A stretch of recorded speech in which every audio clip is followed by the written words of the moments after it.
إزاي الغشاء يكون مرن وفي نفس الوقت منظم بإتقان، مش ثابت زي الجدار ولا عشوائي زي السائل، مزيج مدهش من الليبيد والبروتينز، يتحرك بانسجام عشان يمنح الخلية حياتها.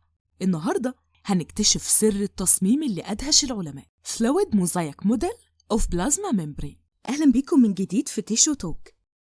أول حاجة، كلمة موزايك دي يعني فسيفساء، يعني شكل مكون من قطع مختلفة متلونة ومتنظمة جنب بعض. تخيلها معايا كأنها لوحة فيها بلاطات صغيرة مختلفة في الشكل واللون، لكنها مع بعضها بتكون تصميم متكامل. نفس الفكرة دي استخدمها العلماء لما وصفوا شكل الغشاء البلازمي تحت الميكروسكوب الإلكتروني. الفكرة الأساسية إن العلماء قالوا إن الغشاء مش مجرد طبقتين دهون بس، لكنه عبارة عن نموذج فسيفسائي من دهون وبروتينات وكربوهيدرات زي ما قلنا قبل كده. ده اللي بنسميه الفلويد موزايك موديل.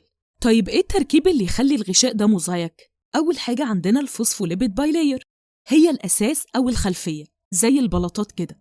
الطبقة دي فيها جزئين، لو تفتكروا قلنا بتتكون من هيدروفيليك هيدز وهيدروفوبيك تيلز. طيب تاني حاجة اللي هي البروتينز اللي امبيدد في البايلاير دي، البروتينات اللي بتكون غطسة جوه الغشاء أو طافية عليه، يعني سواء الانتجرال أو البريفرال بروتينز اللي اتكلمنا عنهم.